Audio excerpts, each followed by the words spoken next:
Sud Radio Parlons Vrai chez Bourdin, 10h30, 12h30, Jean-Jacques Bourdin.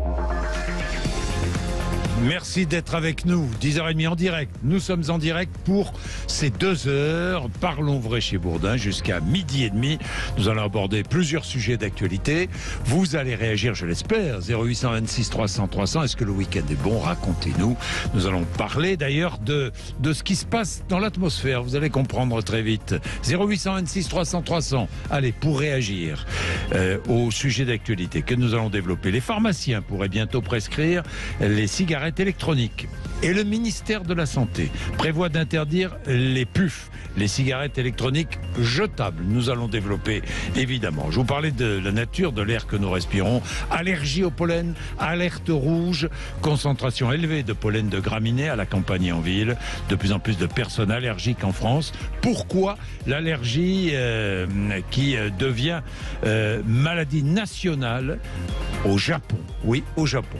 11h midi, débat autour de la circulation des véhicules trop polluants. Faut-il accélérer la limitation de circulation ou bien ralentir le développement des ZFE?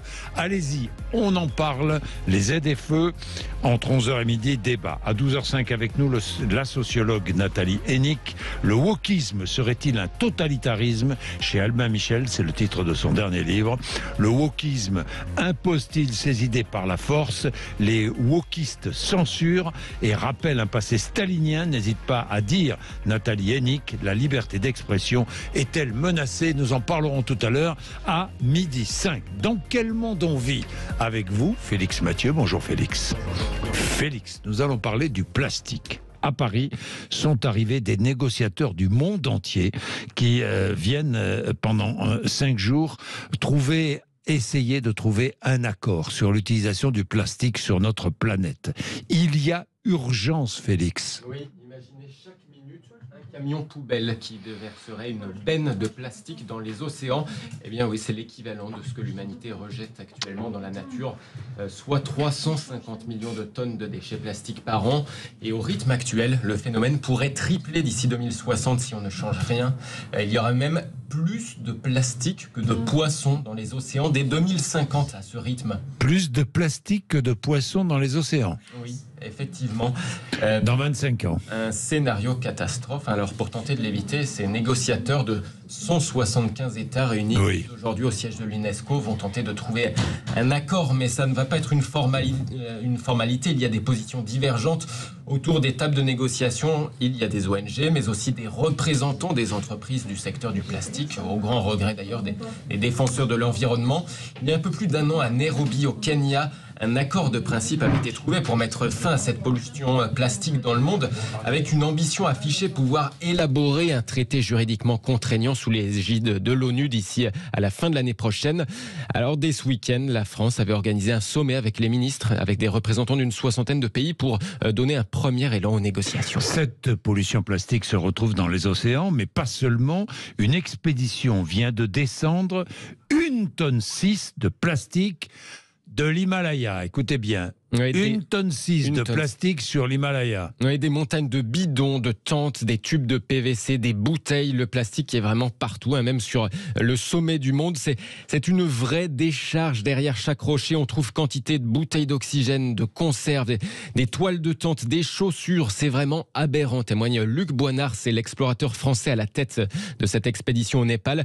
Essentiellement des restes d'expéditions d'altitude accumulés depuis 1920, l'ère du début de l'ouverture au tourisme de la région. Les grimpeurs en fait allègent leur pactage en chemin en laissant les affaires sur le campement, sur les chemins.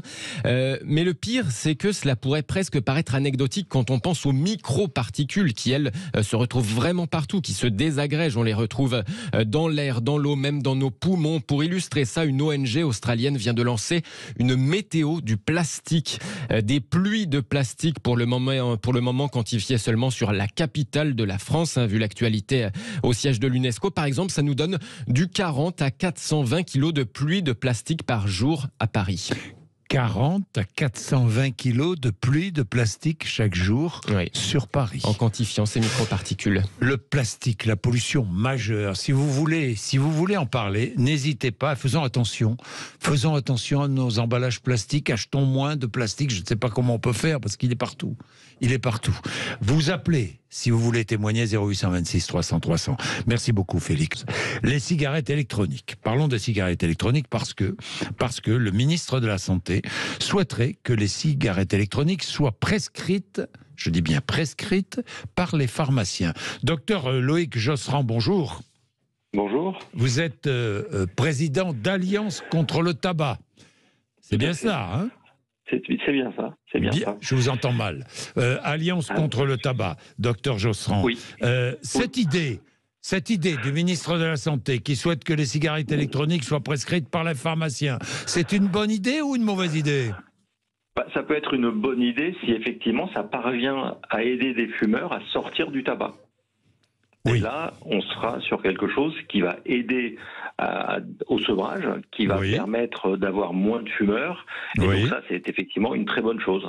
Donc il n'y a aucun problème là-dessus. La seule limite qu'on peut éventuellement évoquer, il faut y penser tout de suite, c'est que c'est un sevrage. Donc ça veut dire que c'est une durée limitée en termes de semaines, quelques mois, mais ça ne doit pas transformer un fumeur en vapoteur. Il faut vraiment que ça soit un fumeur qui ait envie de s'arrêter et qui s'arrête en utilisant ce dispositif prescrit par un pharmacien et qui devra donc, le pharmacien devra également l'encadrer et le suivre pour lui proposer un sevrage progressif de sa nicotine. Oui, docteur Josserand, est-ce que quand on se met à vapoter, on est sur le chemin de l'arrêt du tabac? Je veux dire par là, est-ce que le vapotage permet l'arrêt du tabac? Alors ça a déjà été montré dans la littérature scientifique. Oui, ceux qui ont envie de s'arrêter et qui utilisent la cigarette électronique dans ce sens-là parviennent à s'arrêter, comme ils parviennent à s'arrêter et comme on parvient à s'arrêter avec de la substitution nicotinique type gomme ou patch plus classique. Oui. Donc ça, quand on veut s'arrêter, on peut utiliser la cigarette électronique, ça, il n'y a pas de doute là-dessus. Aujourd'hui, il y en a plus, mais à nouveau, je le répète, avec une durée limitée dans le temps et surtout également en n'étant pas vapofumeur. Parce que si on continue à fumer en utilisant une cigarette électronique, c'est-à-dire qu'en passant de l'un à l'autre, le problème c'est qu'on continue en réalité à entretenir son addiction au tabac, mais surtout on continue à être exposé au risque tabac, puisqu'on est toujours exposé à la fumée de tabac. Oui, on continue. En fait, c'est presque une excuse. On se trouve une excuse. On se dit, oh, je fume moins parce que je fume une cigarette électronique, mais en fait, on est toujours aussi accro. On est toujours aussi accro et on est surtout toujours aussi exposé à la fumée de tabac et donc à tous les problèmes de cancer et cardiovasculaires. Alors justement, restez avec nous, Loïc Josserand. Renaud est à Rodez. Bonjour Renaud. Renaud. Bonjour. Oui, bonjour Renaud. Vous êtes à Rodez, dans l'Aveyron. Vous fumez des cigarettes et des cigarettes électroniques, justement. Exactement. Eh oui.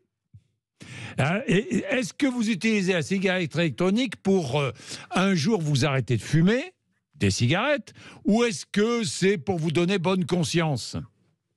Écoutez, ça me permet de moins fumer, effectivement. Maintenant, par contre, c'est vrai qu'à une époque, bon, je vous parle de ça il y a très longtemps, hein, j'avais complètement décidé d'arrêter et du coup, j'étais passé à la cigarette électronique par conseil d'un ami. Je ne faisais que ça. Et du coup, je ne fumais absolument plus. C'est vrai. Donc, c'est vrai que là, vous soulevez une bonne question. Est-ce que c'est pour se donner bonne conscience? En tout cas, moi, j'en ai pas l'impression. Mais moi, j'ai quand même une question qui me vient en tête. Si on en vient à prescrire les cigarettes électroniques, moi j'aimerais bien savoir comment ça va se passer, parce qu'aujourd'hui en France, les cigarettes électroniques, vous avez des magasins spécialisés, les débutants de tabac aujourd'hui les vendent aussi sans aucun problème. Donc moi je sais pas comment ça va se passer. En plus, un pharmacien qui prescrit ça, normalement ce serait aux généralistes de s'occuper de ça, non? Docteur Josserand? Alors, moi, techniquement parlant, ça a été annoncé hier par le ministre, donc j'ai pas le détail de la mesure ni la façon dont c'est envisagé. Aujourd'hui, il faut savoir que les pharmaciens peuvent déjà prescrire toutes les substitutions nicotiniques, type gomme, patch. Ça peut être prescrit également par un kiné, par une infirmière, par une sage-femme, comme un médecin. Donc ça, aujourd'hui, c'est des pratiques qui ont déjà évolué et qui permettent un accès plus large à la substitution nicotinique. Donc on peut espérer... C'est remboursé, docteur Josserand? Oui, c'est remboursé. Ça veut dire que la cigarette électronique pourrait être remboursée? Ça, à nouveau, je ne sais pas quelle Vous est ne la... savez pas, si ça, oui, mais... Si ça l'est, ça pourrait aider, effectivement. Moi, après, je ne suis pas techniquement dans la mesure aujourd'hui pour savoir ce qui sera envisageable et à quelle échéance ça le sera. Parce que là, il va falloir que le produit... Ça serait bien de rembourser. Il est évident, et ça, on l'a montré, et c'est montré de façon régulière, c'est-à-dire qu'à partir du moment où on aide le fumeur dans sa démarche d'arrêt et où on la soutient, avec un dispositif adapté et encadré par un professionnel de santé. Donc, ce qui veut dire que là, il faudra que les pharmaciens soient également formés à l'accompagnement des fumeurs en sevrage. Ça peut très bien fonctionner, oui. Ça peut très bien fonctionner. J'ai une autre question. Très vite, Renaud, très vite. Oui, très vite. Parce qu'aujourd'hui, on voit qu'il y a beaucoup de mineurs qui fument, notamment la cigarette classique. Mais on va y passer les puffs. Que la cigarette électronique. Pardon ? Qu'est-ce que vous dites, Renaud ? Vous avez aujourd'hui des mineurs qui ne font que vapoter. Oui, mais attendez, Renaud. Il faut bien faire la différence entre la cigarette électronique telle que les pharmaciens, cigarette électronique classique, celle que les pharmaciens pourraient prescrire, et puis les fameux puffs, ces cigarettes électroniques jetables avec des produits colorés, aromatisés, et qui souvent sont dangereuses et qui conduisent les jeunes vers le tabac. N'est-ce pas, docteur Josserand ? Ah bah oui, ça tout à fait. Ça, les puffs, les puffs sont effectivement quelque chose de très. C'est une porte d'entrée vers le tabagisme, mais c'est pas une porte de sortie, très clairement. Et cette porte d'entrée vers le tabac, elle se fait chez les jeunes et chez des jeunes qui, au préalable, n'ont jamais fumé et n'ont jamais été en contact avec la nicotine. Ils commencent avec une cigarette électronique. D'ailleurs, pas seulement puff. Ils commencent avec une cigarette électronique et ensuite, on le sait très bien, ils passent au tabac. Et ça a déjà été montré à différentes reprises. Alors là, le ministère de la Santé pourrait interdire la vente carrément de ces puffs. Tout à fait. Mais la cigarette électronique, il faut le rappeler, est interdite aux moins de 18 ans en France. Oui, elle est interdite, mais enfin elle est vendue. Elle est interdite aux moins de 18 ans, malheureusement elle est vendue, bien souvent. Certains ne sont pas regardants à qui ils vendent. Le problème est là, quoi. Évidemment. Mais la différence entre les puffs, justement, et la cigarette électronique classique ? Les puffs, c'est un dispositif à usage unique. Assez petit, coloré, plein de couleurs, plein de parfums divers et variés, tous prêts à attirer les jeunes. Moi, par exemple, le dernier que je viens de découvrir, c'est Bisou Bisou Tagada de Soin de Soin. Donc je ne sais pas que sent le Bisou Bisou Tagada de Soin de Soin. En revanche, avec des couleurs roses brillantes, ça attire terriblement les jeunes et c'est bien le piège. Là, on est en train de parler de consommateurs qui ont 11-12 ans. Pour commencer. Donc, vous imaginez bien que quand on commence à être accro à la nicotine à 11-12 ans, l'addiction derrière va être longue et dure à régler. Et il y a fort à parier qu'on ne va pas rester très longtemps au parfum bisou bisou tagada de soin de soin, mais passer à quelque chose d'un peu plus sérieux et adulte, et en l'occurrence, le tabac. Bien sûr. Et il faut absolument que les parents fassent attention à cela, d'ailleurs. Absolument, parce que c'est terriblement nocif. Tout à fait. Et vous parliez plastique tout à l'heure, vous entendez précédemment, il ne faut pas oublier que ces déchets-là sont une source de plastique qu'on retrouve partout et les filtres de cigarettes sont une vraie pollution. C'est le premier polluant plastique de la mer Méditerranée, il ne faut pas l'oublier. On pense toujours à d'autres plastiques, mais le filtre de cigarette est redoutable. Redoutable. Merci beaucoup, docteur Josserand. Merci. Il est 10h43. Merci à Renaud aussi de nous avoir appelés. Merci d'être avec nous. Nous allons parler des allergies au pollen. Alerte rouge en France métropolitaine. 81 départements en alerte rouge. Les allergies sévissent. Pollen de graminées. Docteur Édouard Sève, bonjour. Bonjour. Merci d'être avec nous, allergologue, vice-président du syndicat français des allergologues. Je disais pollen aux graminées. Les graminées, ce sont des milliers de plantes. Oui, c'est à la fois un petit peu tout ce qu'on a dans nos jardins, toutes les grandes plantes, les grandes feuilles, les mauvaises herbes un petit peu, et tous les champs de blé, de seigle, tout ça c'est des graminées. Donc dès qu'on va passer la tondeuse, dès qu'il va y avoir les moissons, il y en aura plein dans l'air. Il y en a déjà dans l'air. À la campagne, mais aussi en ville ? Oui, parce que c'est aussi ce qu'on a dans les gazons, ce qu'il y a dans les parcs municipaux. Donc, il y en a vraiment partout en France. Alors, je regardais des chiffres qui m'ont étonné vraiment et surpris. Un tiers des Français nés après 1980 souffrent d'allergies au pollen. Est-ce que le nombre d'allergiques progresse ? Oui, il y a de plus en plus de patients allergiques, que ce soit des allergies au pollen ou d'autres allergies. C'est lié à différents facteurs, à l'environnement. Ça, on va en parler au cours de la semaine de l'allergie, là, en juin. Il y a des facteurs, tout ce qui est un petit peu l'alimentation. On est exposé à différentes choses qui nous rendent allergiques. Il y a la génétique aussi. Il y a un meilleur dépistage, donc on en trouve plus aussi. Donc tout ça fait qu'on a de plus en plus de personnes allergiques. Est-il vrai qu'avec la concentration de CO2, les plantes dégagent de plus en plus de pollen ? Voilà, il y a un effet de la pollution. En fait, avec les pics de pollen, les pics de pollution, les plantes vont libérer plus de pollen et en même temps, les pollens vont rester plus longtemps dans l'air à cause de la pollution. Ils vont se fixer sur des petits pics des petits grains de pollution et ils vont se fragmenter. Donc, il y aura un petit peu plus de pollen. Donc, on va être à la fois gêné par la pollution et à la fois par les pollens. Est-ce qu'on peut parler d'épidémie silencieuse ? Eh ben, de moins en moins silencieuse, parce qu'en ce moment, les gens sont vraiment pas bien, ils le font sentir. Mais il y en a, c'est une vraie épidémie. En tout cas, le terme d'épidémie est tout à fait juste, parce qu'il y en a de plus en plus, et on estime qu'en 2050, ce sera 50% de la population qui sera allergique. 50% de la population sera allergique. L'allergie, qui est prise très au sérieux dans de nombreux pays du monde, d'abord parce qu'elle coûte une fortune. Ça coûte très très cher à la collectivité. Ça coûte très cher et c'est la première cause de productivité dans le monde, devant les problèmes cardiovasculaires. De baisse de productivité, oui. Tout à fait. Dans le monde. Première cause de baisse de productivité dans le monde. À tel point que le Japon a pris des mesures et a décrété cette maladie nationale. Eh ben, on aimerait bien que ce soit la même chose en France. On en a parlé il y a quelques années. Là, on a fait un plan national 2022-2027, un plan quinquennal de lutte contre les allergies pour essayer d'informer le public, d'alerter justement les gouvernements, les instances sur ce problème et d'essayer de trouver des solutions. Alors, vous êtes allergique vous-même, 0826 300 300, vous n'hésitez pas à nous appeler. Comment ça se passe? Ces pollens, finalement, qui sont dans l'air, dans l'atmosphère, entrent dans le nez, les yeux, se fixent dans les yeux, dans le nez. Comment ça se passe, le phénomène?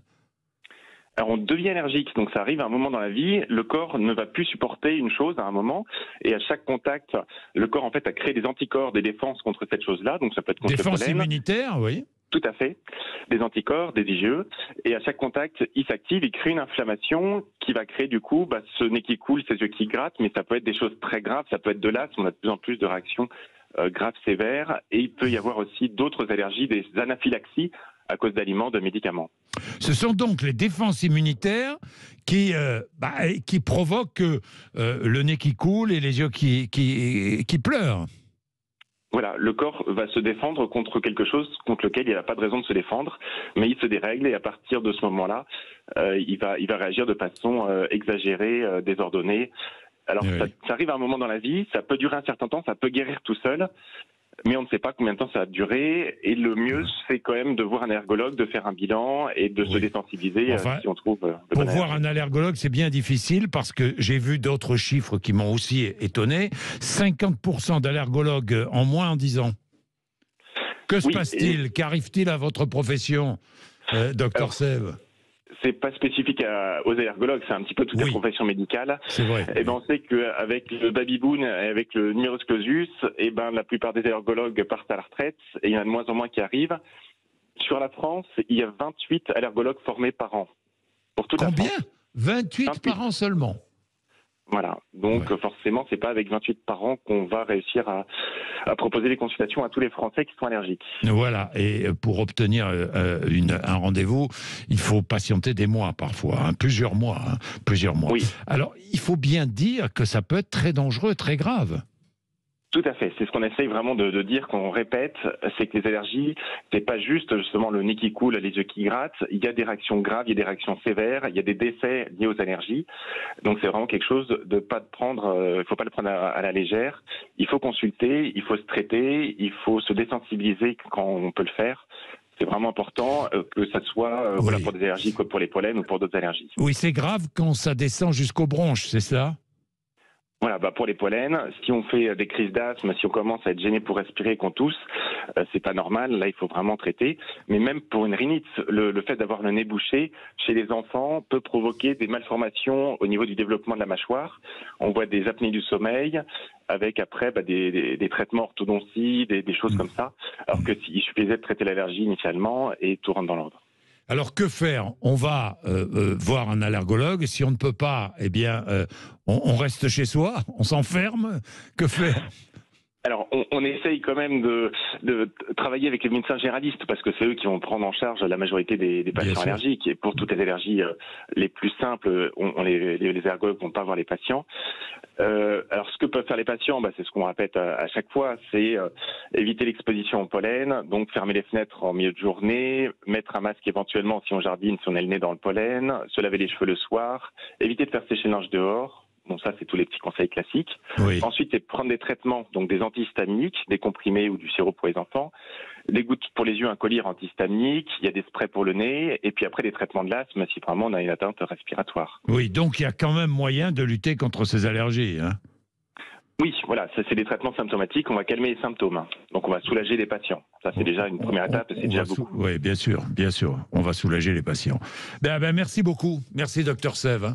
Merci pour ces conseils, et si vous souffrez d'allergies, aux graminées notamment, pollenograminées, pollen et graminées, vous n'hésitez pas, 0826 300 300. Sud Radio Parlons Vrai chez Bourdin, 10h30, 12h30, Jean-Jacques Bourdin. Il est 11h03, nous allons parler des fameuses ZFE. Je sais que pour certains d'entre vous, ça ne veut rien dire. Les zones à faible émission. Les zones à faible émission, d'abord, elles sont en vigueur dans une dizaine, combien, Bruno Millienne, de métropoles aujourd'hui? 12, il me semble. 12 ou 13. 10 grandes métropoles. Voilà, c'est ça. Et toutes les agglomérations de plus de 150 000 habitants, c'est avant fin 2024. Voilà. Avant fin 2024. Ou début 2025. Fabrice Godefroy, qui est expert, vous l'avez compris, mobilité et environnement à l'association 40 millions d'automobilistes, et Bruno Millienne, qui est député et porte-parole du MoDem. Bonjour à tous les deux. Merci d'être avec nous pour parler de ces fameuses zones à faible émission. Zones à faible émission qui ne sont pas toujours acceptées par le grand public, messieurs. C'est normal. C'est normal, Bruno Millienne? Oui, c'est normal, parce que vous mettez une contrainte. La transition écologique et la transition énergétique va imposer des contraintes. Oui. Le problème, c'est pas tellement... en plus, c'est un problème quand même de santé publique. 48 000 morts, ça tout le monde l'a dit. Mais quand je vous dis ça, ça veut rien dire, parce que vous ne connaissez pas quelqu'un qui est mort de pollution atmosphérique, ni moi, ni personne. En revanche, si je vous dis que c'est entre 2 et 4 années et demie d'espérance de vie en moins, là ça commence à parler un petit peu plus. Ça commence à nous faire réfléchir. Voilà. Donc il faut vraiment qu'on s'attaque à ce problème-là. Les choses sont pas faciles. Nous, avec Gérard Le Seul, je l'associe toujours parce que c'est une mission qu'on a menée tous les deux. Député socialiste. Ouais, on a eu le bonheur de voir que le gouvernement s'est emparé de notre rapport moins d'une semaine après sa publication, et que là, en ce moment, le gouvernement travaille avec des groupes de travail pour résoudre un certain nombre de points bloquants qui peuvent amener à de l'inacceptabilité, c'est pas facile, sociale mais aussi économique, et ils vont rendre leurs conclusions fin juin. Oui, fin juin, nous serons, mais le gouvernement qui s'est un peu défaussé sur les villes. Alors, non, je ne peux pas dire ça, parce que quand les collectivités disent ça, c'est un petit peu un mensonge. Imaginez au moment où on a fait la LOM pour les premières métropoles, qu'on ait décidé de faire ça, d'imposer les choses et de donner le mode d'emploi depuis Paris. Qu'est-ce qu'on n'aurait pas entendu de la part des collectivités? Ça, c'est vrai. Donc on leur a laissé la main. On leur a laissé la main. Et moi, je trouve que... Alors, ils vont pas aimer ce que je dis, mais si elles s'étaient parlé entre elles, déjà, il y aurait eu un certain nombre de problèmes qui auraient été résolus, notamment en termes d'harmonisation des interdictions. Ça, c'est vrai, parce que d'une ville à l'autre, c'est... Je me mets à la place de celui qui roule beaucoup en France, qui change de métropole, qui va d'une métropole à l'autre et qui ne sait pas trop... J'ai un exemple concret. Allez-y. Vous prenez Lyon, Saint-Étienne, Grenoble, trois différentes interdictions, et des gens, notamment des gens... là, puisqu'on parle d'acceptabilité économique, j'en parle aussi, vous avez des entrepreneurs dans le bâtiment qui prennent plus de chantier dans les ZFE. Dans les ZFE, par exemple. Parce qu'ils ne peuvent pas entrer. Mais oui, mais parce que tous ces gens-là ne savent pas avec quel véhicule ils peuvent entrer. Absolument. Ils savent qu'ils ne peuvent pas rentrer, déjà sur certains, et dans d'autres, ils ne savent pas. Voilà. Oui, bah, évidemment. Alors, on va expliquer ce que sera. Alors, expliquez-nous, c'est quoi une ZFE? Allez-y. Alors, une ZFE, c'est une zone de forte exclusion. On est en train de le dire. C'est une zone de forte exclusion. Voilà, sociale, c'est évident, parce qu'en fait, on va demander aux 10 grandes métropoles qui sont déjà mises en place, avant fin 2024, d'éliminer les vignettes 3, 4 et 5 et non classées. Oui. Ça, c'est dans la loi climat et résilience, c'est dans le calendrier. C'est quand même 48% du parcours long aujourd'hui, au niveau national. Alors, il y a des différences selon le secteur. Oui. Donc ça te pose déjà un problème, parce qu'en fait, qu'est-ce qu'on est en train de faire? On est en train de dire aux gens qui ont acheté un véhicule qu'il y a une date de péremption sur les cartes grises, quand même. Oui. Donc c'est quand même fou. C'est-à-dire que quand ils ont acheté leur voiture, on leur a dit qu'il y avait cette date de péremption. Donc ça, c'est le premier problème.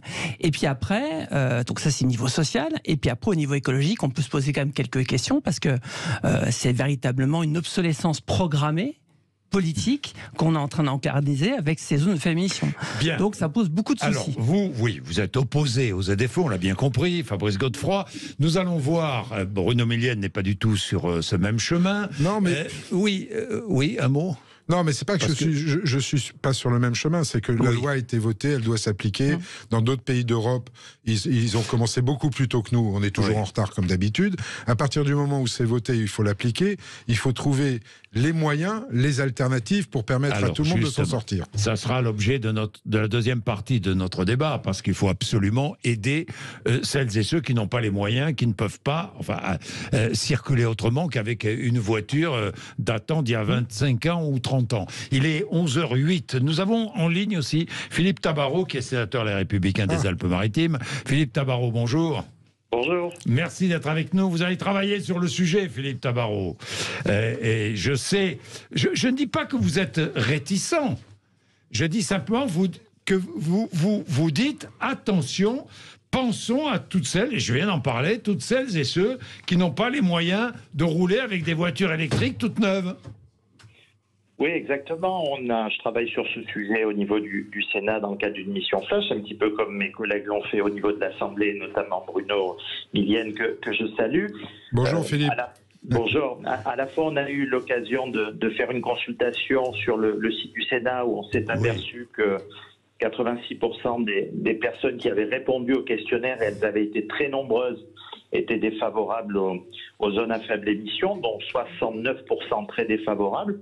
Et puis, à travers différentes auditions, à travers des déplacements, on essaie un petit peu de prendre le pouls, la température sociale sur ce sujet, qui, vous l'avez très justement dit, est problématique s'il n'y a pas un certain nombre d'efforts qui doivent être mis en place sur la question de la formation. Vous avez parlé également à l'instant de l'harmonisation, de la synchronisation possible, d'une individualisation des mesures, etc., etc. Oui, Philippe Tabarot, ça veut dire qu'on fait, si j'ai bien compris, on met en place les ZFE d'une manière un peu anarchique, quoi. C'est la remarque principale que vous faites. Écoutez, ce qui est important, et là aussi ça a été dit dans votre échange, je pense qu'on doit laisser la main au territoire. Pour autant, il doit y avoir un référentiel commun pour faciliter la vie, notamment de ceux qui travaillent dans les zones à faible émission, pour leur permettre de pouvoir continuer à le faire. Et puis également, je pense qu'il est important de synchroniser le calendrier de restrictions dans les ZFE avec un certain nombre de mesures qui sont prises aujourd'hui sur le développement du transport en commun, sur une aide à l'acquisition de véhicules électriques, sur un certain nombre de mesures qui arrivent un petit peu tardivement, et il y a un décalage entre le calendrier qui tombe dans les mois ou dans les années à venir et des mesures qui, je dirais, vont monter en puissance au fil des années. C'est ce décalage qui pose vraiment problème. Oui, je comprends. Merci Philippe Tabarot. Merci. Ce décalage, Fabrice Godefroy, il va falloir y passer. Alors les ZFE concernent quand même, disons-le, aujourd'hui 10 agglomérations, 10 métropoles. Ça concernera, je crois, jusqu'à 43 métropoles en tout. Moins 9, parce qu'il y en a 9 qui sont exemptes déjà. Parce qu'elles sont en dehors des normes de pollution. Ça ne concernera pas les petites villes, les petites communes et les campagnes, évidemment, puisqu'il s'agit de lutter contre la pollution de l'air. Oui, mais j'ai entendu un truc intéressant tout à l'heure, c'est qu'on m'a dit ça existe dans d'autres villes et dans d'autres pays. Sauf que la différence, c'est que là, on ne parle pas de villes, c'est les agglomérations, c'est les métropoles. Je prends par exemple l'exemple de Paris. C'est pas à l'intérieur de Paris qu'on ne pourra plus rentrer. C'est à l'intérieur de l'A86. Mais c'est normal, non? Mais c'est tout. Non, je vous dis ça normal. Attendez, je défends pas particulièrement les ZFE, mais pardonnez-moi, la pollution à Montrouge, à Aubervilliers ou à Pantin, elle est la même qu'à Paris. Parce que vous croyez qu'il n'y a que l'automobile qui est une source de pollution? Tout à l'heure, vous parliez du rapport de Santé publique France de 2016. C'est le rapport où vous parliez des 48 000 morts prématurés que souvent on utilise. Lisez le rapport, je l'ai lu, parce que tout le monde en parle, jamais personne ne le lit. Dans ce rapport-là, c'est la pollution atmosphérique dans son ensemble. Il n'y a pas de marqué que automobile. Non, d'ailleurs, c'est vrai. Attribué toujours à l'automobile. D'ailleurs, pour être tout à fait exact, on n'agit pas que sur l'automobile, c'est pas vrai. On agit notamment sur les logements. C'est souvent le bouc émissaire quand même. Les passoires thermiques qu'on va plus pouvoir mettre en location si elles sont pas rénovées, c'est parce que aussi, indépendamment de l'inconfort thermique qu'elles procurent, c'est aussi parce qu'elles sont très émettrices de gaz à effet de serre. Donc voilà, ça fait partie de la lutte aussi. Parce qu'il y a d'autres pollutions que l'automobile ne pollue pas. Mais je vous dis ça parce que ça, c'est une façon de dériver du sujet. Non, pas du tout. Fabrice Godefroy. S'il y a bien un secteur où l'évolution technologique est extrêmement forte, c'est bien l'automobile. Oui, c'est vrai. Toutes les 2-3 ans, il y a des nouvelles normes. On sait très bien que la Commission européenne a donné l'ordre à l'Europe de passer aux véhicules électriques, qui d'ailleurs va toucher l'industrie européenne, parce qu'on sait très bien que l'industrie chinoise est en train d'envahir en termes de batteries et de voitures électriques. Oui, batterie, attention, faites très attention, parce que demain, inauguration de la première usine en France de batterie, énorme usine. Oui, mais il y a 4 usines qui sont en construction en France. Aujourd'hui, on donne des bonus. Mais demain, on fabriquera les batteries en France. Et même on va exporter des batteries. Demain, on va assembler des cellules de batteries qui seront fabriquées en Chine. Ça n'a rien à voir. Fabrice Godefroy, les perspectives, on va être clair. Moi, je comprends que ça inquiète les gens et j'ai aucun souci, on en a déjà discuté. Et vous savez bien que je suis assez pragmatique sur le sujet. On n'a pas fait les choses dans le bon ordre. Je vais vous dire, les bonus qu'on a donnés, donner des bonus pour changer de voiture à des gens qui habitent à l'intérieur des ZFE et qui ont les moyens de circuler, c'était peut-être pas la chose la plus intelligente à faire. Il aurait mieux fallu faire ça vers les campagnes, pour une raison simple en plus. Incroyable, mais dans nos territoires ruraux, c'est là où il y a le plus de maisons individuelles, c'est là où vous avez le plus de cours ou de jardins, c'est là où vous pouvez charger votre voiture directement sur votre prise électrique, où ça vous coûte le moins cher, et comme le nombre de kilomètres, là je parle pour les particuliers, dans les campagnes, c'est en moyenne 60 kilomètres par jour, même avec une petite voiture électrique, même avec une Zoé, vous pouvez tranquillement circuler au moins pendant 2 jours, et puis recharger tranquillement chez vous. Donc on aurait peut-être dû penser à ça avant. Bon, c'est fait, c'est fait. Maintenant, il faut effectivement mieux cibler les aides vers ces gens-là, ceux qui vont traverser les ZFE ou ceux qui vont travailler dans les ZFE, parce que là où je rejoins Fabrice Godefroy, c'est que le périmètre de la 86, c'est énorme. C'est énorme, et ça concerne surtout les gens qui sont obligés de se déplacer pour aller travailler à l'intérieur de ce périmètre. Donc ceux-là, il faut les cibler et les aider. Après, il y a toute une batterie de mesures qu'on est en train de mettre en place. Moi, je travaille, et Fabrice le sait très bien, je travaille notamment avec une société qui s'appelle Roule, qui est une entreprise à mission pour avoir ce fameux leasing. Là, pour le coup, c'est même pas social. On va en parler. C'est très social. Il va y en avoir 2 types. On va en parler, Milienne, parce qu'il faut que je fasse un peu de pub. 11h15, il n'est pas question de défendre ardemment les ZFE. Il est question d'essayer de faire en sorte d'essayer de bien lutter contre la pollution atmosphérique et d'essayer de donner les moyens aux Français de pouvoir lutter, contre la pollution atmosphérique, de pouvoir circuler moins cher et sans polluer. Bon, c'est ça, je pense, l'objectif. Absolument. Sud Radio Parlons Vrai chez Bourdin, 10h30, 12h30, Jean-Jacques Bourdin. Fabrice Godefroy, vous vouliez parler du contrôle technique, parce que ces vignettes, ces fameuses vignettes, on les obtient comment d'ailleurs, ces vignettes? Alors, on passe un contrôle technique quand on a un vieux véhicule? Oui, mais ça n'a rien à voir, justement. Ça n'a rien à voir, justement. Malheureusement, on les commande sur un site internet. Oui, c'est en fonction de la carte grise. Voilà. C'est uniquement, mais ça n'a rien à voir. C'est par rapport à la norme du véhicule. Oui. Le contrôle technique, c'est une délégation de l'État. Oui. Et les gens ne peuvent pas comprendre. C'est-à-dire qu'ils passent aujourd'hui, le contrôle technique a été renforcé en 2019 sur les particules. Et derrière, on leur dit, votre véhicule passe le contrôle technique. Et derrière, ils ne peuvent pas rentrer dans les centres-villes parce que le véhicule pollue trop. Donc comment voulez-vous qu'ils comprennent? Donc il y a un moment, c'est extrêmement complexe. Là, je dois dire, pour le coup, je suis assez d'accord parce qu'il il a été renforcé, le contrôle technique. Oui. Et effectivement, il y a des véhicules critères 3, puisque aujourd'hui l'interdiction c'est que 4 et 5, il y a des véhicules critères 3, des gens qui n'entretiennent pas leur véhicule, qui sont sûrement beaucoup plus polluants que certains véhicules critères 4, qui sont entretenus. Deux même. Ouais, ou même qui sont entretenus. Qui sont entretenus. Oui, tout à fait. Mais c'est le contrôle technique qui devrait déterminer, mais non? Le problème, et ça, je suis désolé de le dire aussi franchement que je le pense, mais on a vu toute une série, des fois, de contrôles techniques qui sont donnés de manière un petit peu généreuse à certains automobilistes. Donc il faudrait... Ça pourrait s'appliquer si on était... si, ça existe. Dans les communes, il y a des copains... C'est peut-être pas majoritaire, mais ça existe. Évidemment. Alors, moi, je l'ai vécu moi-même, donc je peux vous dire que ça existe. Pas sur la pollution et sur les particules, parce qu'il y a un nouvel appareil d'opacité qui est sorti en 2019, et le protocole pour passer cette opacité-là, je peux vous garantir que si vous ne faites pas les accélérations qui correspondent en fait à la demande du véhicule, le véhicule ne passe pas, il est rejeté. Donc sur la pollution, c'est pas le cas. Pour être totalement... c'est une délégation de l'État, quand même, de contrôle technique. Pour être totalement franc avec vous, ça fait partie des pistes, alors pas en premier, mais sur lesquelles je continue à travailler pour voir avec le gouvernement comment on s'en sort. Première chose, je voudrais revenir juste sur les histoires de calendrier. Vous avez raison de ce qui a été fixé dans la loi. Après, il y a le principe de réalité qui prévaut. 2024 ou 2025 pour les critères 3, l'interdiction des critères 3, vous prenez ne serait-ce que la métropole du Grand Paris, ça fait 1 700 000 véhicules, je crois. Ils vont aller au-delà. 1 700 000 véhicules qu'il faudra enlever. On produit qu'1 200 000 véhicules neufs par an. Donc déjà, ça fait pas la maille. Donc le principe de réalité va arriver. Je rappelle au niveau du calendrier que l'important, il y aura des dérogations sur le calendrier, j'en suis sûr.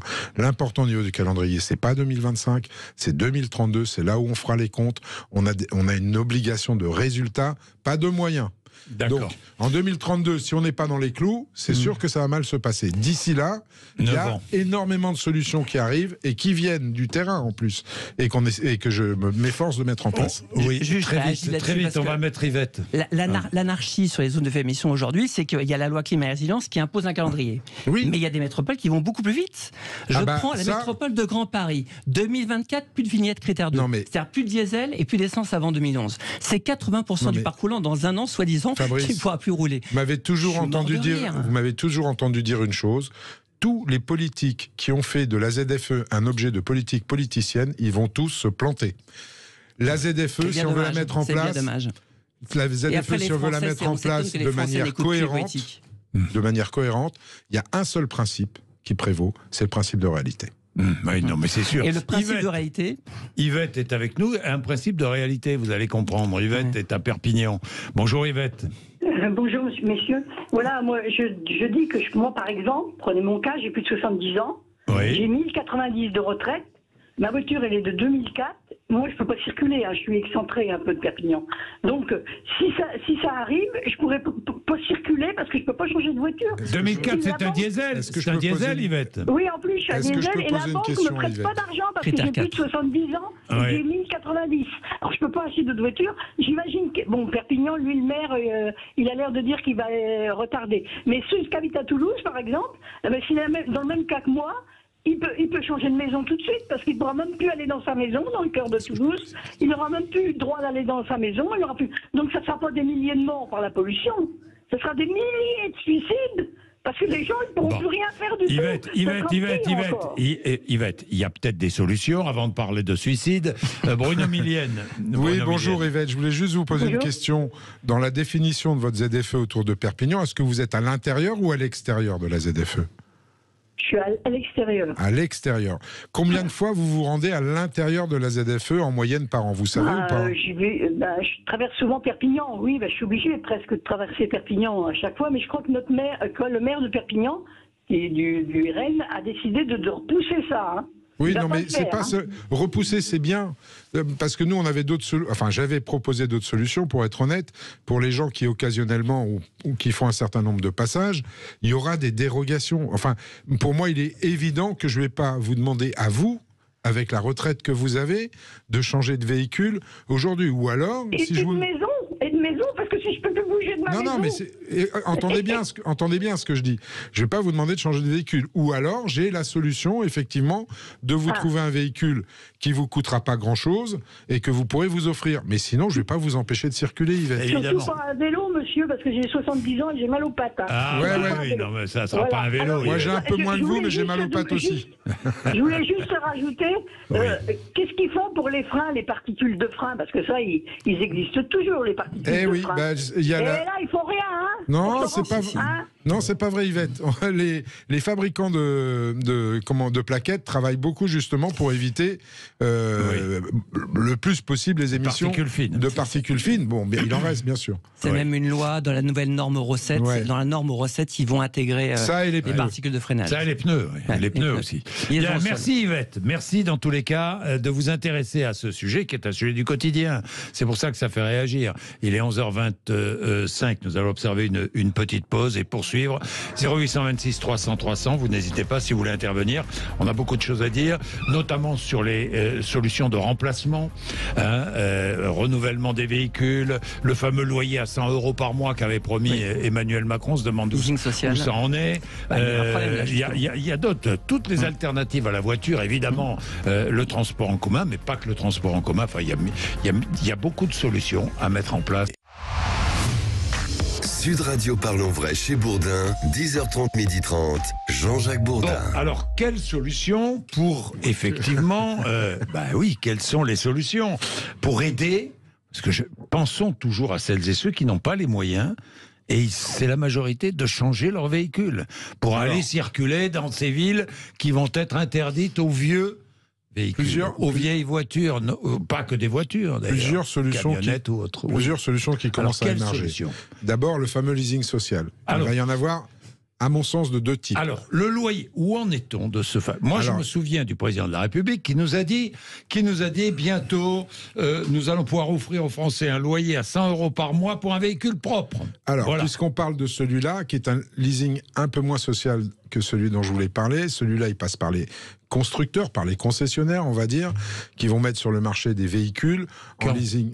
Normalement, les dernières négociations, on devrait le savoir à la fin de l'année. Novembre de cette année, on aura le leasing. Novembre de cette année, un constructeur dans une concession. Oui, ça sera sur des véhicules d'occasion, il ne faut pas se leurrer. Oui, ou un véhicule d'occasion, 100 € par mois, oui. Mais il y aura un apport nécessaire. Alors l'apport, ça peut être pris en charge justement sur le premier loyer. L'apport peut être pris en charge par la fameuse prime à la conversion, et c'est ce qui constituera l'apport pour ce véhicule. C'est-à-dire que moi, si j'ai pas les moyens, j'arriverai dans la concession, je ne mettrai pas plus que 100 € par mois. Oui, pour avoir une voiture propre. Le loyer peut être plus long. Ça, c'est vous y croyez à ça? C'est pas abouti. Non, mais ça avance. Mais j'ai un truc un peu plus abouti qui passe par une entreprise qui s'appelle Roule, qui est une entreprise à mission, qui se sont dit, et ça, c'est un vrai scandale écologique pour le coup, les fameux véhicules hors d'usage. Oui. Vous avez eu droit à une prime à la conversion. Votre ancien véhicule, on le prend, on le détruit. Oui. Or, votre ancien véhicule, il est roulant. Oui. Je suis désolé, il est peut-être critère 4 ou 5, mais il roule parfaitement. Oui. On le détruit. Enfin, le détruit, c'est une aberration écologique. Obsolescence programmée. Ça coûte en CO2 un coût faramineux. Roule a dit, récupérons ces véhicules-là, équipons-les soit avec un boîtier bioéthanol, soit au GPL, soit à l'électrique. GPL, bioéthanol, loyer 80 € par mois, électrique un peu plus de 100 €. Vous gardez le véhicule 5 ans, après on le rend, et puis soit il est détruit, ce qui serait dommage, soit on le met en recyclage. Ça, c'est pas idiot aussi, oui. Ça, on est en train de travailler dessus. Alors, on va sûrement y arriver. Il y a encore quelques points de tuilage à faire, mais c'est bien avancé. Donc, il y aura ça, pour moi, c'est pour les gens qui n'ont vraiment pas les moyens. Après, il y aura le leasing, l'autre que je disais un peu moins social, que celui que je présente, mais qui aura une vraie effectivité. Et puis, on va se parler franchement. Dans les véhicules aujourd'hui qui sont critères 1, les fameux critères, vignette critères, dans les critères 1, vous avez le B100. Je n'ai rien contre le B100. C'est le biodiesel. Biodiesel, oui. Eh bien, mettons le bioéthanol en critère 1. Aussi, oui. Bah oui, le bioéthanol, c'est pas compliqué, c'est un boîtier. Ouais. Et donc voilà, et vous avez les normes de pollution. 70% de baisse de pollution au bioéthanol. Il faut absolument que ça devienne critère 1. Faut encourager, oui. On veut, encore une fois, obligation de résultat, ça veut dire qu'on prend avec nous tous les moyens mis à notre disposition pour permettre aux gens de circuler tout en faisant baisser la pollution. Eh bien, le bioéthanol en fait partie. Mais on est d'accord. Pour revenir sur le leasing social de Emmanuel Macron, 100 euros par mois, c'était sur le véhicule 100% électrique. Évidemment, il y a un problème aujourd'hui. C'est qu'aujourd'hui, pour 100 euros par mois, il faut que ce soit un véhicule qui soit dans une fourchette de 22 000 23 000 euros. Ce qui veut dire qu'aujourd'hui, même si demain, on arrive effectivement à assembler, pas fabriquer, à assembler des batteries sur le territoire français, il va falloir être compétitif par rapport aux Chinois, qui sont en train d'envahir le marché. Apparemment, l'Europe et la France a décidé de ne plus subventionner les véhicules qui vont venir de Chine. Il va falloir être compétitif. La Chine a toute la chaîne de valeur de la fabrication des batteries électriques, de l'extraction des matières premières, le lithium, le cobalt, et la fabrication de la Dacia Spring aujourd'hui. On va ouvrir une mine de lithium en France. Oui, enfin, et après on va faire le raffinage. J'aimerais bien voir ça. Et aujourd'hui, la Dacia Spring, aujourd'hui, qui est la voiture low cost, qui est co-responsable, elle est fabriquée où ? Elle est fabriquée à 100%. Fabrice, sur le diagnostic, vous avez raison, mais on n'est pas. Oui, bien sûr. Non, mais on travaille justement sur les solutions. On va pas. Vous avez un état de fait. L'état de fait, c'est d'essayer de le corriger pour avancer. Et essayer de le corriger pour avancer. Avec le retard qu'on a pris. 10 ans de retard. Oui, peut-être. Et donc, sans la chaîne de valeur. C'est pour ça que je vous dis ce leasing très social avec Roule. C'est pour ça que je vous dis le bioéthanol. C'est pour ça que je vous dis toutes les autres solutions, au moins transitoires, le temps que les gens puissent. Vous êtes totalement contre l'électrique. Non, 40 millions de consommateurs. Du tout. Ah non, je vous provoque. Ah non, pas du tout. Non, pas du tout. Pas du tout. L'électrique. Alors vous faites quoi? Qu'est-ce que vous proposez? Puisque vous dites finalement ces constructions de batteries, ça sert à rien. C'est assemblé, ça vient de Chine. J'ai jamais dit ça. J'ai dit que c'est très bien que la France s'en préoccupe avec 10 ans de retard, qu'on n'a pas la chaîne de valeur par rapport à la Chine, qu'on sera évidemment moins compétitif, et on le voit très bien que la Dacia Spring aujourd'hui, qui est fabriquée 100% en Chine et qui est une voiture soi-disant française, c'est une preuve. Donc après qu'on essaie de rattraper ça. Après, la seule chose que je suis en train de dire, vous les ouvrez ou pas, ces giga bien sûr qu'il faut le faire. Après, il va falloir être capable d'être compétitif. La deuxième chose sur les vignettes critères, c'est quoi la vignette critère? C'est un bout de plastique qu'on colle sur le pare-brise qui soi-disant dit le véhicule pollue plus ou pollue moins. Aujourd'hui, dans le critère des vignettes critères, par exemple, on ne tient pas compte du poids du véhicule et de la cylindrée du véhicule. C'est une erreur hallucinante. Non, mais vous avez raison. Je vais vous donner un exemple qui est hallucinant. Je n'ai pas de cité de marque parce que je vais me faire gronder. Voilà. Mais vous prenez un très gros supercar, un très gros 4x4, une voiture très sportive. Elle a le droit. Très lourde. Et très sportives, des voitures extrêmement sportives qu'on peut connaître, je ne citerai pas de nom. Elles ont droit à une vignette critère 1. Par contre, elles ont un malus à 50 000 euros sur le CO2 quand on l'achète. Donc, vous vous rendez compte le paradoxe, 50 000 euros de malus sur le véhicule et bienvenue dans les centres-villes. Si ça, vous trouvez ça logique, moi je veux bien. Mais on est d'accord. On est d'accord sur le fait qu'il y a plein d'imperfections. Encore une fois, notre boulot, c'est pas de nier ce que vous dites. Notre boulot, c'est simplement de dire oui, il y a ces imperfections, il faut qu'on continue à travailler pour les corriger. Et moi, pour les corrections, je m'appuie sur quoi? Je m'appuie sur le terrain et les solutions qui viennent du terrain. Très bien. Donc voilà, c'est juste ça. Quand on regarde, par exemple, regardez par exemple dans les solutions, et après on en prendra d'autres si vous voulez, mais sur le, comment on appelle ça, j'allais appeler le covoiturage. Sur le covoiturage, il y a des plateformes qui ont changé leur façon de faire, et les collectivités les ont aidés. Pourquoi? Elles se sont aperçues que si on voulait garder un covoitureur fidèle, il fallait pas le détourner de son trajet. Moi, quand je vais au boulot, beaucoup de gens, quand ils vont au boulot le matin, on fait toujours le même trajet. Et donc, il faut que les covoitureurs aillent à la rencontre du covoituré et pas l'inverse. Et on a subventionné, certaines régions ont subventionné des plateformes de covoiturage, ce qui fait que le covoitureur quand il arrive, quand il part, il fait son trajet. Si la personne, il est rémunéré. S'il prend des gens, il est rémunéré aussi. Donc ça fait une forme d'habitude. Et il y a eu des expériences qui ont été menées, qui ont amené à ce que des gens finissent par être potes et passent les dimanches ensemble à partager le barbecue. Donc en même temps, ça remet du lien social. Tout ça est en train de se développer. Ce qui est le plus long, ce sont les infrastructures publiques, effectivement, de transport en commun, etc. Ça, c'est très bien. On va y sauf revenir. sur le bus, sauf sur les bus express. On va revenir sur les solutions alternatives, notamment transport en commun. Non. Bien, mais je voudrais terminer sur la voiture en elle-même, le véhicule. Bon, il y a plusieurs possibilités, effectivement. Il y a le véhicule électrique, il y a le véhicule à hydrogène, il y a les carburants de synthèse, il y a il n'y a pas une solution miracle. Mais il faut employer toutes les solutions. On est en période de transition. Exactement. Il faut développer toutes les solutions. Et effectivement, protéger la fabrication française ou au moins européenne. Totalement d'accord. On est bien d'accord. Nous sommes tous d'accord. Bon, mais où ça en est d'ailleurs à ce propos? Le gouvernement nous a bien dit que qu'on allait taxer, qu'on allait protéger notre fabrication. Déjà, première bonne nouvelle, l'Europe en a fini avec la naïveté. La taxe carbone aux frontières va être votée. Donc déjà les véhicules, il y a quand même une aberration. Un véhicule chinois qui arrive chez nous, il est quasiment pas taxé, alors que quand on envoie notre voiture en Chine, on prend 25%. C'est qu'on donne un bonus aujourd'hui. Oui, après quand on veut changer de véhicule. Mais c'est vrai. Bon, ça sera terminé. Tous les véhicules qui ne seront plus fabriqués selon les normes européennes, ça c'est l'application française, ne bénéficieront plus de subventions à la conversion. Donc, les véhicules chinois, terminés. La Dacia Spring, terminée aussi. Mais Renault n'a qu'à rapatrier la fabrication de sa Dacia. Il va falloir être compétitif d'ailleurs par rapport. Est-ce que vous êtes allé au dernier mondial de l'automobile? Mais oui, mais bien sûr. Mais on l'a vu. Mais bien sûr. Mais je sais. Alors, je vais vous dire un truc. Vous savez quand est-ce qu'on va être compétitif? Le jour où on prendra en compte, quand on pondérera le prix facial d'un produit, un véhicule en particulier, par le coût carbone associé. Oui. Là, je peux vous dire que la France sera sûrement un des pays les plus compétitifs parce qu'on a le mix énergétique. Mais Toyota fait fabriquer en France. Et eux, il n'y a pas de problème. Et ils n'ont pas de problème. Ils sont surtout en hybride. Ils sont surtout en hybride, pas tellement en 100% électrique. Non, mais d'accord, mais comment font-ils? Soi-disant les coûts, eux, ils y arrivent. Vous allez expliquer comment le japonais y arrive et pourquoi le français n'y arrive pas. C'est pas sur les mêmes technologies. Le problème du 100%. La Chine était inexistant. Personne n'achetait en Europe un véhicule chinois il y a encore quelques années. La Chine, c'est un cheval de Troie. Ils sont arrivés. Ils vont être sur l'industrie. S'ils sont taxés en Europe, en France peut-être. Mais ils sont quand même en train d'arriver. Et puis ils sont déjà en train de baisser les tarifs. Parce que comme ils ont toute la chaîne de valeur, ils ont des moyens de mettre moins cher. Mais il ne faut pas baisser les bras. Donc taxons-les.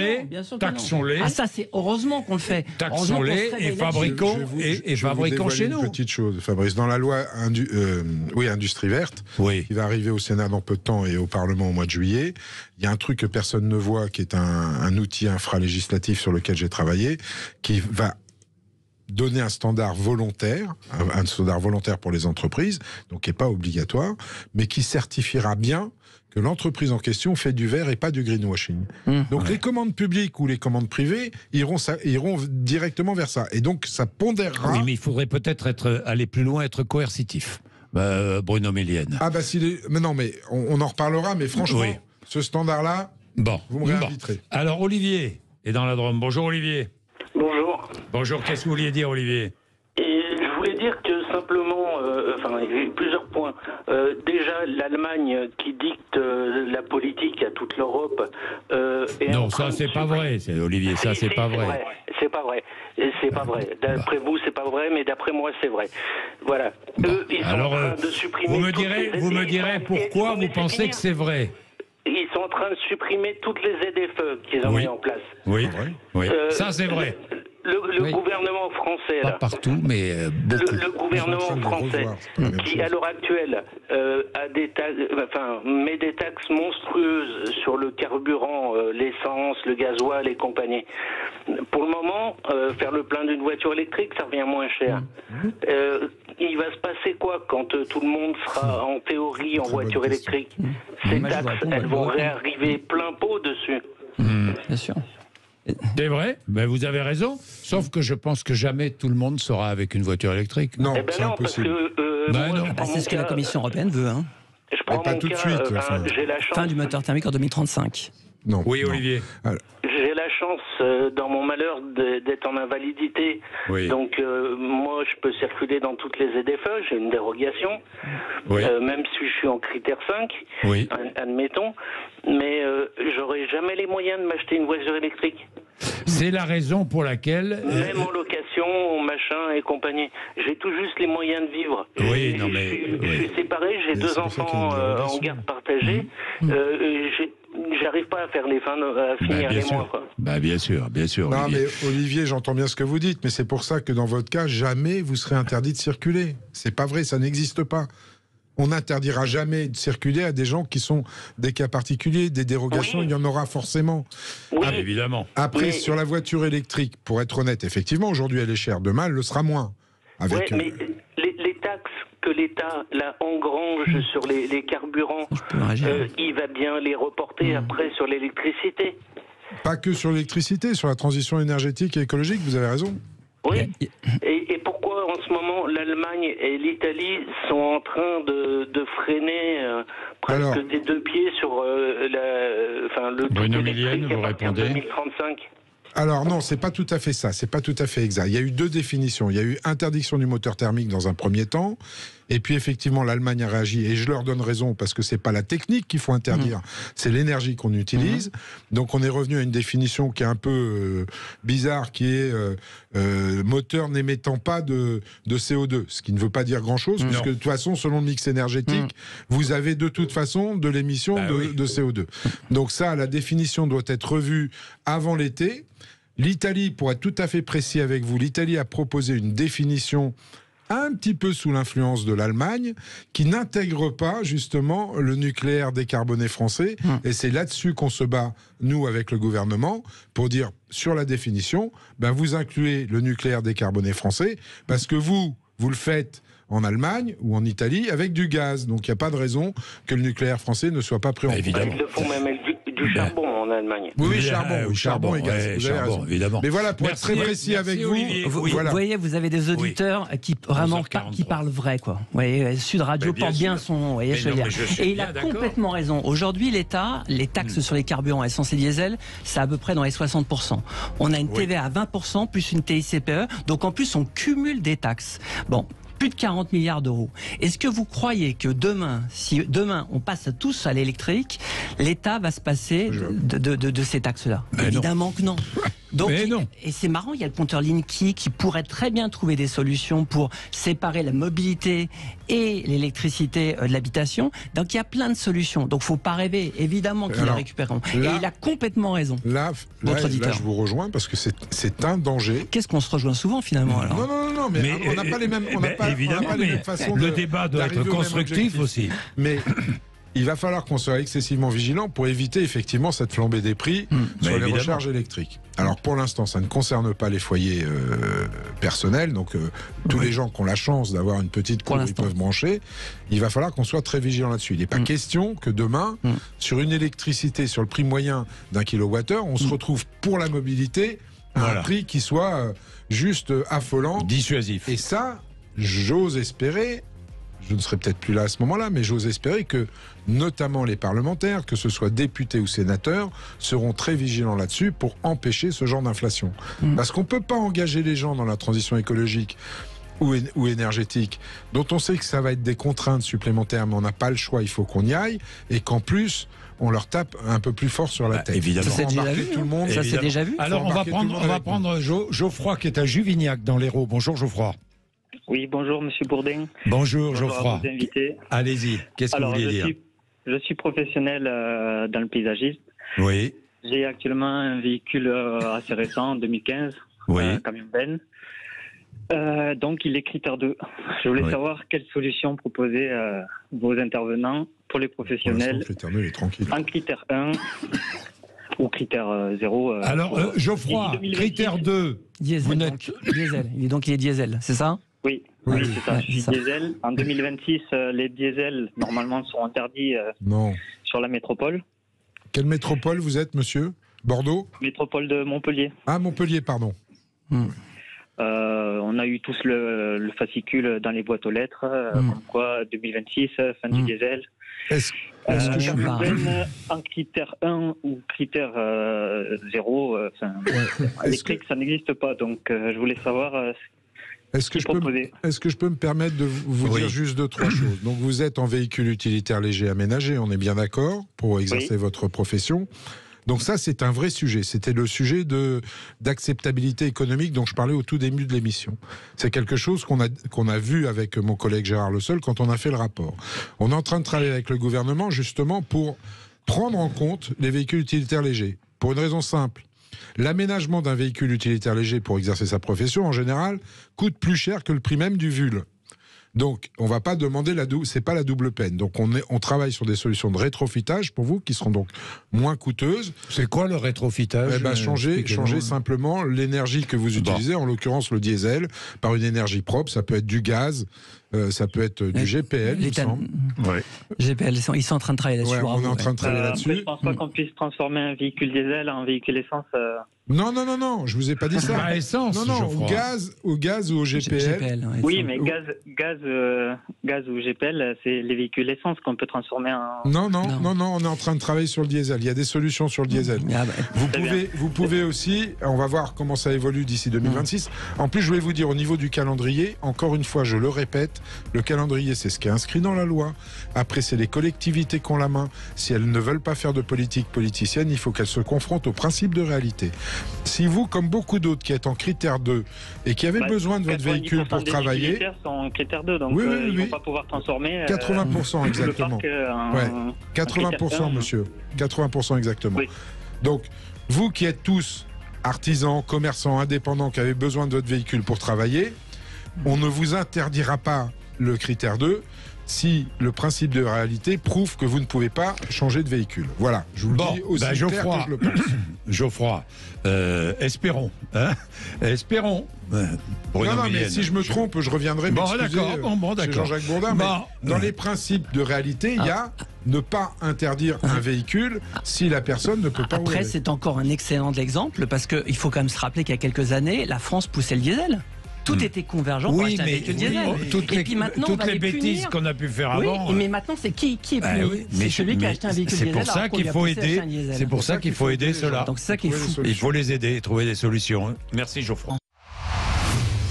Sud Radio Parlons Vrai chez Bourdin, 10h30, 12h30, Jean-Jacques Bourdin. Il est 11h51. Alors quelles alternatives trouver?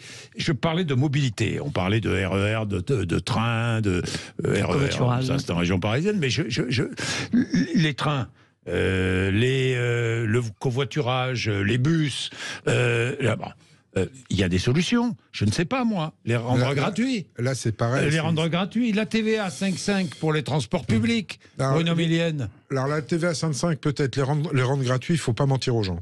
Mais il y a bien des agglomérations. Oui, Dunkerque, qui est un exemple. Châteauroux, mais ce sont des agglomérations qui touchent beaucoup de subsides des entreprises et qui peuvent se permettre de se l'offrir. Vous prenez la région Île-de-France, je vais être très clair, j'étais conseiller régional. Si, on peut le faire. Oui. Mais c'est l'ensemble des contribuables qui vont payer. Donc en gros, encore une fois, alors là je vais aller dans le sens de Fabrice, encore une fois, les automobilistes qui n'ont pas d'autres moyens que de prendre leur voiture, moi c'est mon cas, payer, la gratuité des transports en commun qu'ils n'utiliseront pas. Donc ça c'est un petit peu moyen, c'est très démagogue mais bon, ça s'étudie. En revanche, peut-être qu'effectivement un billet unique sur l'ensemble des transports, moi j'ai reçu des gens qui me proposaient, vous voyez l'histoire du ticket restaurant, d'avoir quelque chose un petit peu comme ça, où votre forfait mobilité que vous avez dans votre entreprise, plutôt qu'il soit dédié uniquement au transport en commun, on vous fait une bannette, il y a de l'argent dedans, vous l'utilisez comme vous voulez. Vous prenez les transports dès l'instant où c'est vert. Vous prenez les transports en commun si vous avez besoin de prendre les transports en commun. Prenez un vélo électrique si vous n'avez pas besoin d'autre chose. Et puis peut-être que quand vous partez en vacances, eh bien ce forfait mobilité peut vous servir à louer une voiture propre. Enfin, il y a plein de solutions à trouver. Après, les transports en commun sont bondés pendant les heures de pointe. C'est vrai. Donc c'est pas évident. Et puis alors dans ce cas-là, il va falloir mettre des zones de faible émission dans les transports en commun. Parce que parce que il y a quand même eu un rapport du CNRS et de Respire qui montre. Fabrice, il y en a beaucoup plus. Lisez le dernier. Je ne citerai pas la source, mais Respire et CNRS a montré qu'il y avait 5 à 10 fois plus de particules dans le métro, dans le RER. Je sais. Donc quand on y passe 2 heures par jour, donc il faut mettre des zones de émission dans le métro, dans le RER. Sur des métros et des RER et des lignes qui sont très anciennes, je pense qu'on n'aura pas le même problème avec la ceinture du Grand Paris. Avec les métros automatisés, les nouvelles rames. C'est lié à la friction, c'est lié au freinage. Oui, mais on a réussi à travailler dessus. Mais vous avez raison. Tout à fait, c'est le progrès. Comme l'automobile, c'est le progrès. Pareil, bien sûr. Pareil, c'est le progrès qui nous sortira d'affaire. De la même manière qu'on disait, le mix énergétique, ce qu'on va mettre dans nos voitures pour rouler, il faut se priver de rien. Oui. Pareil sur les solutions de transport en commun. Je vois les gens, dès qu'on parle de rail, on pense au RER ou on pense au tramway. Il y a plein d'autres trucs. Oui. Moi, je connais une société à Lyon, je ne vais pas citer la société, mais qui fait du transport aérien. C'est-à-dire, en fait, c'est des pylônes, vous avez des rails en hauteur, moins d'emprise au sol. Les cabines, vous pouvez les privatiser, ce qui est super pour les femmes quand elles rentrent tard le soir pour aller d'un point A à un point B. Et tout ça fonctionne au solaire, avec des batteries qui permettent de fonctionner 24 heures sur 24. Ça coûte 10 fois moins cher au kilomètre qu'un kilomètre de rail. Personne s'y intéresse. Mais il faut que tout le monde ouvre les yeux. Des solutions qui viennent du terrain, encore une fois.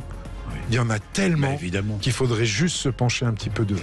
Merci à tous les deux d'être venus nous voir et merci à toutes celles et ceux qui ont appelé ou qui ont voulu appeler le 0826 300 300. Sud Radio Parlons Vrai chez Bourdin, 10h30, 12h30, Jean-Jacques Bourdin. Nathalie Hennick est sociologue, Nathalie Hennick est avec nous et publie « Le wokisme serait-il un totalitarisme ?» chez Albin Michel. Nathalie Hennick, vous êtes très critiquée, je l'ai vu, je l'ai lu. Très critiqué après la publication de votre livre. Vous n'allez pas voir ce qu'on dit sur vous. Hein. Non, parce que je ne vais pas sur les ragots sociaux. Les ragots sociaux, oui, j'aime bien. Ce ne sont pas les réseaux sociaux, pour vous, ce sont les ragots sociaux. Remarquez, la formule est bien trouvée. Je pense qu'elle est juste. Et donc, ça m'économise beaucoup de temps perdu et ça m'économise beaucoup d'énervement parce que je pense que ce qui s'y dit n'est pas forcément très intelligent. Le problème, en fait, dans cette question du wokisme, c'est qu'elle a été kidnappée, si on peut dire, aux États-Unis par l'extrême droite, qui est devenue le fer de lance de la lutte contre le wokisme, donc de l'anti-wokisme, est très très marqué trumpiste. En fait, ça sert l'extrême droite. Oui. Ça sert. Alors, c'est compliqué parce que l'extrême droite s'en sert pour des combats qui ne sont pas forcément les miens, loin de là. Le Rassemblement national en France a récemment décidé de s'emparer aussi de l'anti-wokisme comme d'une de ses luttes. Et ça, c'est évidemment problématique parce que moi, ce que j'essaye d'expliquer, c'est que on peut parfaitement être de gauche et être anti-wok.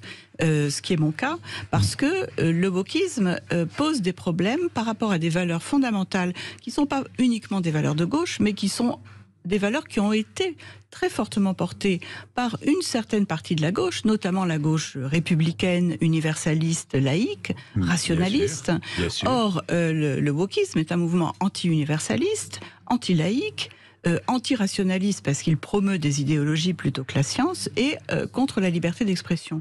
Donc c'est ça que j'essaye d'expliquer, c'est que c'est pas parce que les trumpistes aux États-Unis et le RN en France se sont emparés de l'anti-wokisme qu'il faut pour autant accepter le diktat woke.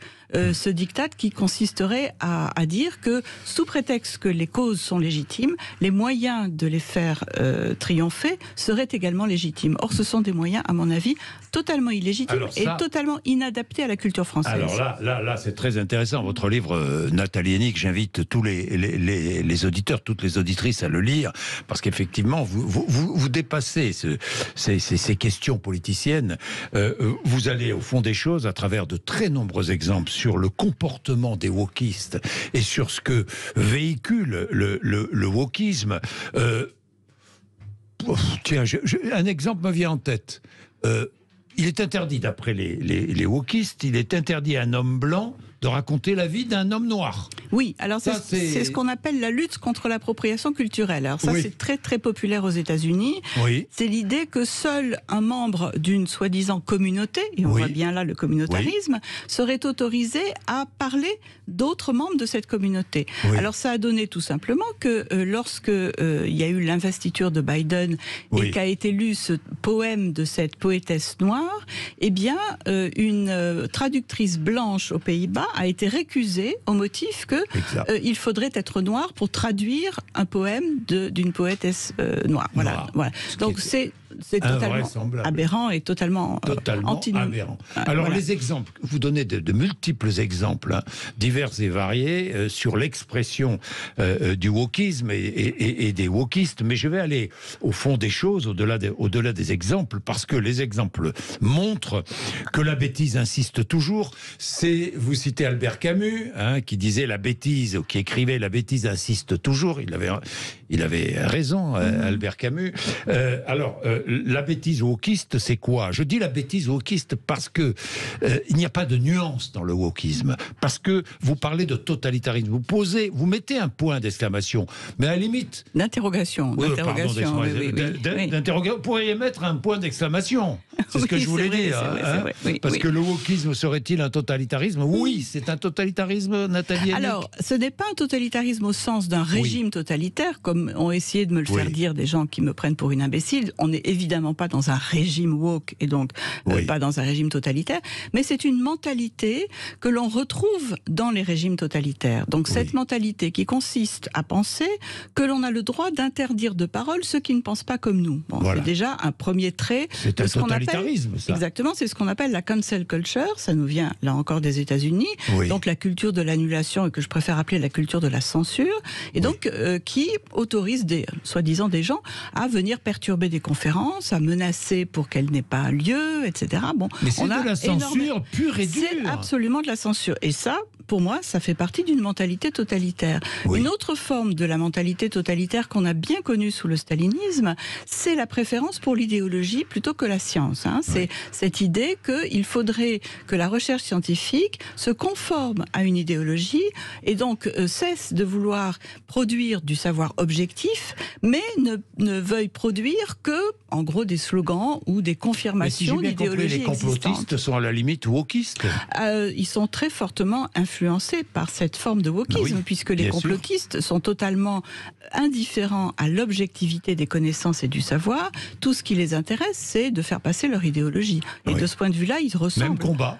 Ils ressemblent un peu au wokisme. Et une autre forme encore qui nous rapproche de la mentalité totalitaire, c'est l'idée qu'il faudrait imposer à tout un chacun de définir son identité par une assignation obligatoire à un collectif. Alors, je ne serai qu'une femme, je ne serai que blanche, je ne serai que définie par ma sexualité, par ma religion, etc., etc.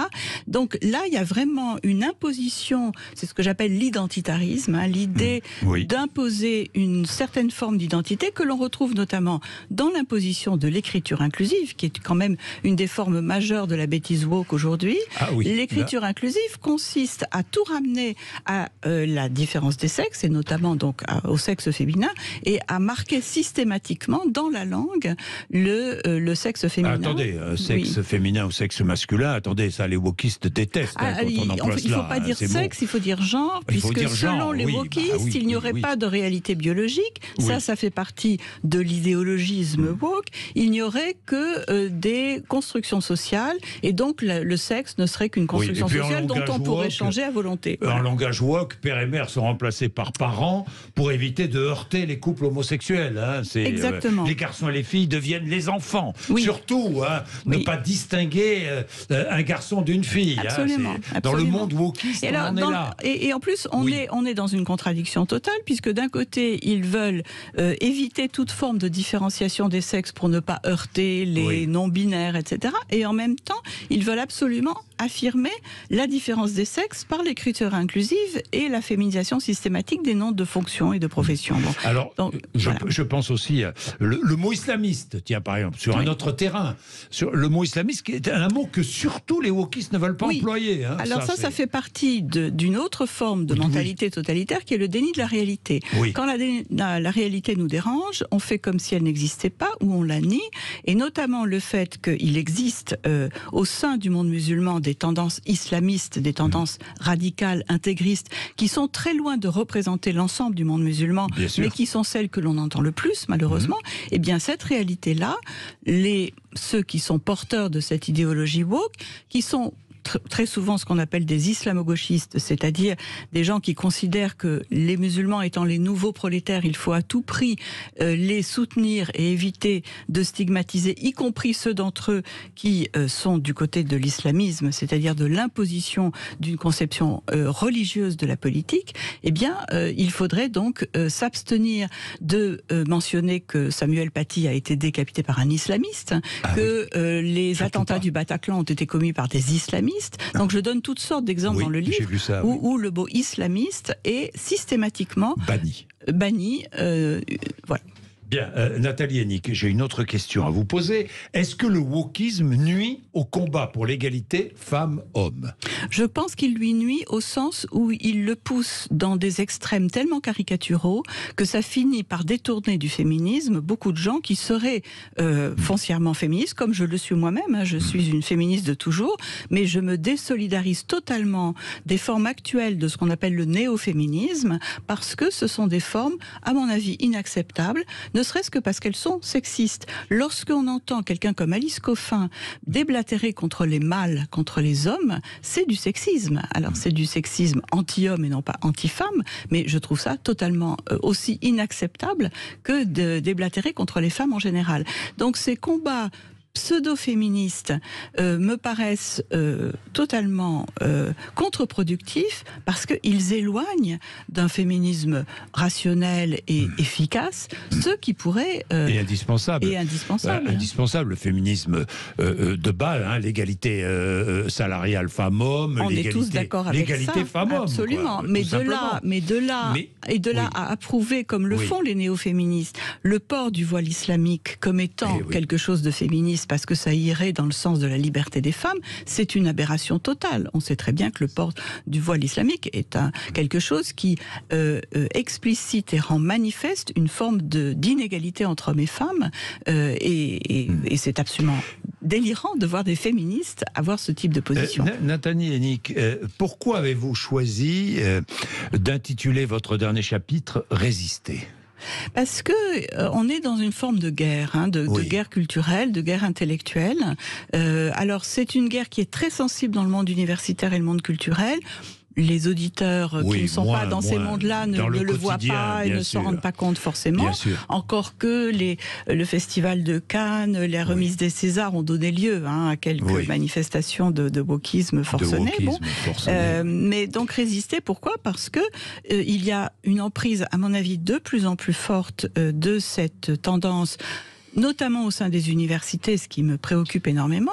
Je vous donne juste un exemple. Récemment, il y a eu une assemblée de sociologues à l'École des hautes études en sciences sociales, où il a été dit qu'il ne fallait plus lire tel ou tel grand anthropologue reconnu dans le monde entier parce que l'un aurait invisibilisé sa femme et l'autre aurait exploité sa secrétaire, donc il ne faut plus les lire. Et personne n'a pris position, personne n'a interrompu ce discours, personne n'a protesté.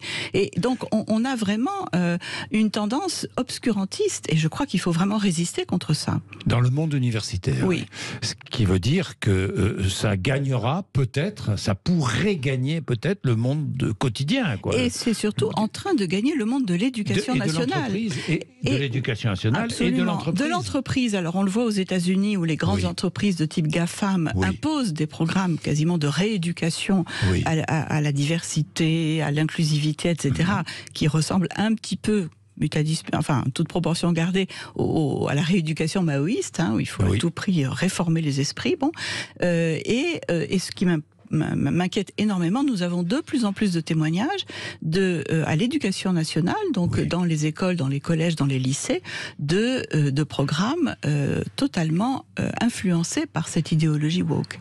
Mais qui est derrière tout cela? Alors, qui est tout ça? Est-ce que c'est un mouvement comme ça un peu dévertébré, ou est-ce qu'il y a derrière... Il y a des associations, il y a des organismes... Est-ce qu'il y a une volonté politique, vous pensez? Alors, je pense qu'il y a une grande peur, c'est-à-dire qu'il y a un tel chantage qui consiste à dire si vous n'êtes pas avec nous, vous êtes un horrible fasciste d'extrême droite, etc., que beaucoup de gens ont tout simplement peur de manifester leur opposition à ce courant. J'ai toutes sortes de témoignages de gens qui m'écrivent en disant on est d'accord avec vous, mais on ne peut pas le dire, sinon notre carrière est fichue. Bon. Donc il y a ça aussi dans le monde politique. Donc il y a beaucoup de tout. Et médiatique. Et médiatique. Il y a à la fois un effet de mode, on va surfer sur la mode de l'écriture inclusive, etc. Il y a un effet de peur, de peur d'être stigmatisé, de perdre sa carrière, etc. Et puis on a aussi des gens qui ont un intérêt tout à fait matériel, puisqu'il y a des organismes qui gagnent très très bien leur vie en vendant des programmes d'introduction à la diversité, aux études de genre, etc. Et qui, du coup, font beaucoup d'argent avec ça. Merci Nathalie Hennig d'être venue nous voir. Le wokisme serait-il un totalitarisme? Aux éditions Albin Michel à lire, évidemment.